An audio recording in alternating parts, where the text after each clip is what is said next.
Terima kasih Pak Gusman atas pemaparannya.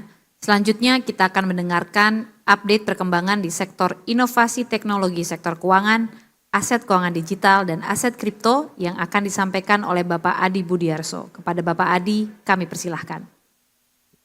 Terima kasih Ibu Sekar. Assalamualaikum warahmatullahi wabarakatuh. Bapak Ibu, sejak penerbitan POJK 3 tahun 2024 tentang penyelenggaraan ITSK hingga 30 Juni 2026, OJK telah menerima 335 kali permintaan konsultasi dari calon peserta sandboxing.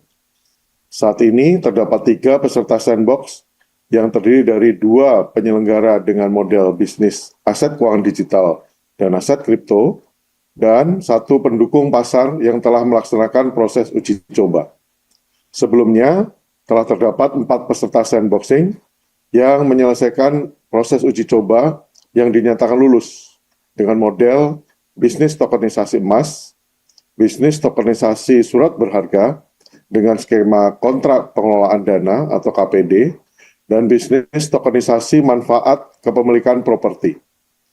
Pada bulan Juni 2026, terdapat 2 peserta sandbox dengan model bisnis baru yang dinyatakan lulus, yaitu penerbit stablecoin rupiah dan kesediaan aset keuangan digital non-perdagangan. Dengan mengacu pada POJK 3 tahun 2024 tentang penyelenggaraan inovasi teknologi sektor keuangan, maka bagi penyelenggara ITSK dengan model bisnis yang sama, dengan 6 peserta sandboxing yang telah lulus tadi, mempunyai hak untuk melakukan pendaftaran ke OJK, tanpa melalui uji coba pengembangan sandboxing.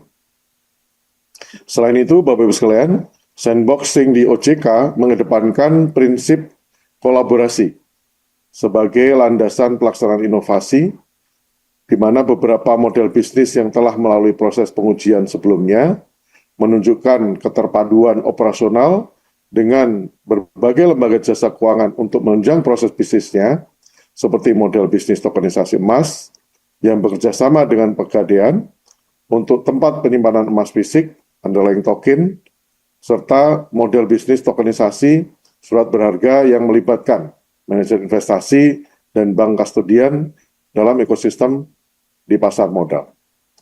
OJK sedang melakukan proses evaluasi terhadap 7 permohonan untuk menjadi peserta sandboxing yang terdiri atas 3 model bisnis aset keuangan digital dan aset kripto, dan 4 model bisnis pendukung pasar.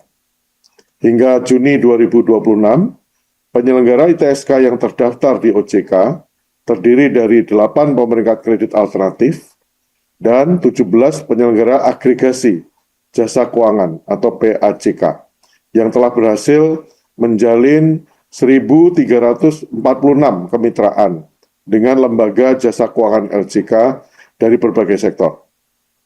Adapun pada bulan Mei 2026, penyelenggara ITSK dengan jenis PAJK tersebut telah menyelesaikan transaksi yang disetujui mitra senilai 2,19 triliun rupiah.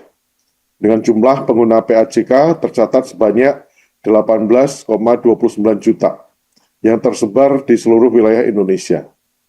Selain itu, jumlah permintaan data scoring kredit atau total inquiry per hit yang diterima oleh penyelenggara ITSK dengan jenis PKA tadi selama bulan Mei 2026 tercatat telah mencapai 26,61 juta hit.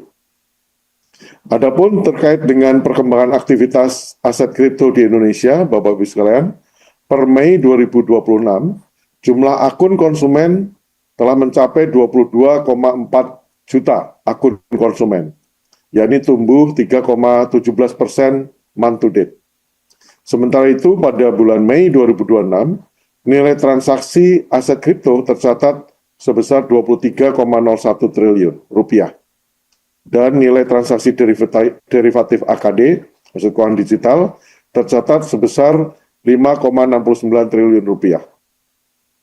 Di tengah fluktuasi nilai transaksi yang terjadi, kepercayaan konsumen terhadap ekosistem aset keuangan digital termasuk aset kripto di Indonesia masih terjaga dengan baik.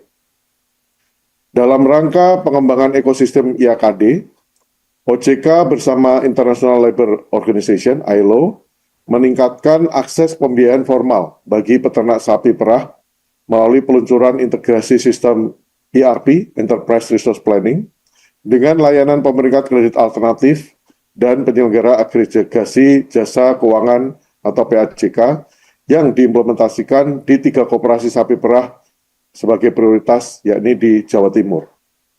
Dan diharapkan dapat menjadi model yang direplikasi pada berbagai sektor dan daerah lain di Indonesia. Selanjutnya, Bapak Ibu sekalian, dalam rangka penegakan ketentuan dan perlindungan konsumen di sektor YKD, selama bulan Juni 2026, OJK telah mengenakan sanksi administratif kepada 1 penyelenggara ITSK dan 4 penyelenggara aset keuangan digital dan aset kripto atas pelanggaran terhadap POJK yang berlaku di sektor YKD ini. Sanksi administratif tersebut terdiri dari 3 sanksi peringatan tertulis dan 2 denda administratif. Upaya penegakan kepatuhan dan pengenaan sanksi dilakukan untuk mendorong pelaku industri YKD memperkuat tata kelola, menjaga prinsip kehati-hatian, dan terus mengupayakan kepatuhan terhadap ketentuan agar dapat terus berkinerja dengan lebih baik dan berkontribusi optimal bagi sektor ini.